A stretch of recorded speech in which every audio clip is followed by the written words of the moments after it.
Visible Leadership Forum merupakan upaya kami di kampus di Visible UGM untuk memastikan agar tradisi dan berbagai lembaga survei, lembaga pemerintah demokrasi dunia semuanya berada yang menolak.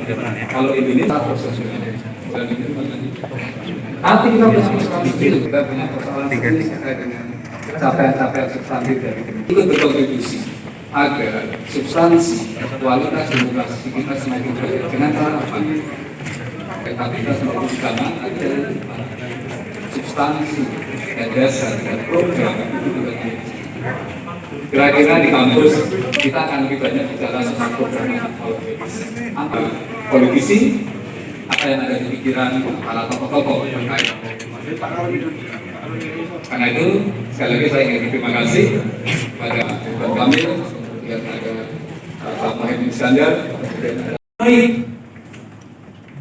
tapi tidak dikenal. Kalah dengan mereka yang punya status sosial yang sangat dikenal oleh atau profesi yang juga sangat dicintai oleh masyarakat di daerahnya. Kalah tuh, padahal sekolahnya jauh. Ya. 2 menit lagi. Oke. Sehingga kita berharap ke depan ada upaya membangun kualitas SDM partai politik, SDM para calon pemimpin kita. Sehingga jangan lagi kita harus memilih antara yang punya isitas dengan yang punya kapasitas. Jangan sampai putra-putri terbaik bangsa sudah gugur duluan karena tidak punya kemampuan untuk memberi suara. Nah, disinilah kemudian saya juga ingin menyoroti sebuah fenomena baru, bagaimana oligarki menguat peran Indonesia karena tadi high cost of politics, high cost of election. Ini juga jangan sampai terjadi ketika akhirnya seolah-olah peta politik hasil pemilu ditentukan oleh mereka yang punya kekuatan modal yang luar biasa. Sedangkan berbicara kualitas pemilih, kita juga tahu bahwa pemilih kita, masyarakat kita tidak semuanya memiliki literasi yang sama. Tingkat pendidikannya, tingkat pemahaman terhadap situasi nasional, isu-isu tertentu juga tidak sama. Oleh karena itu, kita juga harus terus membangun dengan sabar literasi politik di tengah masyarakat kita. Kebebasan rakyat, ini juga penting sekali. Freedom, it's not free. Banyak yang takut bicara sekarang. Berbagai kalangan mengatakan, bukan hanya aktivis, mahasiswa, tapi juga ASN, TNI, Polri, guru, termasuk ulama, takut bicara, takut dikriminalisasi, takut diretas handphonenya. Kalau berbicara kritis, takut nanti nggak naik pangkat, karirnya sulit, dan lain sebagainya. Oleh karena itu, saya juga ingin mengatakan bahwa ini semua harus kita carikan solusinya, agar masyarakat kita juga memiliki kebebasan untuk bicara, termasuk hak politik untuk memilih dan dipilih. Dan terakhir adalah kebebasan pers. Pers yang kuat, pers yang solid diharapkan bisa menjadi pilar demokrasi yang juga baik. Oke, sebetulnya masih ada 2 lagi, ya. Kalau saya boleh sedikit lagi, hanya 2 elemen lagi, rule of law dan juga checks and balances. Rule of law di sini kita berharap jangan sampai ada penegakan hukum yang tebang pilih. Kita berharap antara eksekutif, legislatif, dan yudikatif juga memiliki kesetaraan.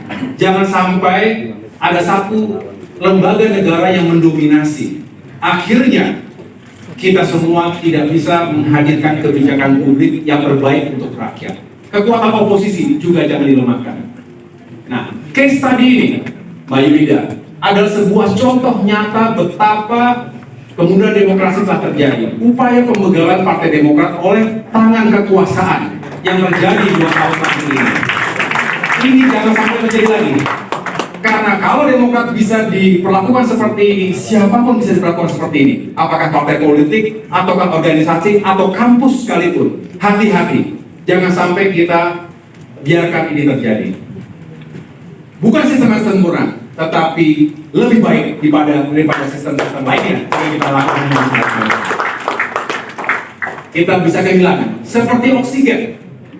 Kita nggak pernah terima kasih dengan oksigen ini, tapi kita bisa megap-megap ketika oksigen berkurang. Demokrasi juga begitu, kebebasan, kesetaraan, dan juga keadilan. Begitu hilang, baru kita minta tolong. Oleh karena itu, generasi muda, jangan sampai kita terlambat bergerak. Do something sebelum terlambat, sebelum krisis. Jangan sampai 98 terjadi lagi. Jangan sampai 65 terjadi lagi. Demokrasi harus diselamatkan. Dan itu semua membutuhkan keberanian kita semua, termasuk generasi muda, untuk speak up dan stand up. Termasuk anak-anak muda yang ada di sini, mudah-mudahan termasuk orang-orang yang berani untuk bisa membawa perubahan dan perbaikan, termasuk untuk demokrasi yang semakin baik. Your voice matters, your vote matters, your courage matters. Terima kasih. Assalamualaikum warahmatullahi wabarakatuh.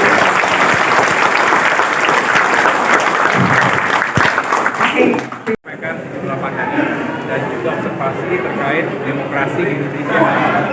Apa saja yang menjadi concern atau hal-hal yang perlu diperbaiki. Sekaligus tadi berdialog, berdiskusi dengan mahasiswa yang juga memiliki energi positif, memiliki harapan yang baik akan masa depan demokrasi di Indonesia. Tentu bukan hanya masalah demokrasi yang sedang kita lakukan.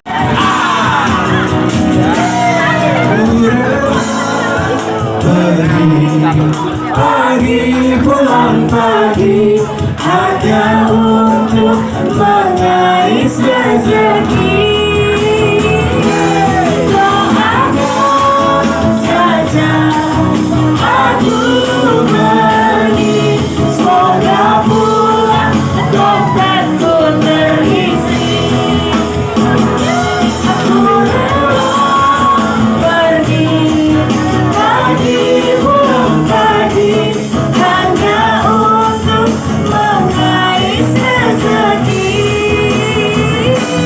Doakan saja aku pergi, semoga pulang dompetku terisi. Semoga pulang dompetku terisi. Dan semoga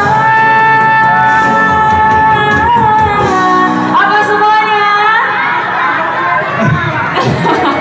Kau nggak ngambek lagi. Tereng, tereng, tereng. Oke, baik. Untuk menutup acara hari ini kita foto bersama dulu. Ya, ketuk di sebelah sini.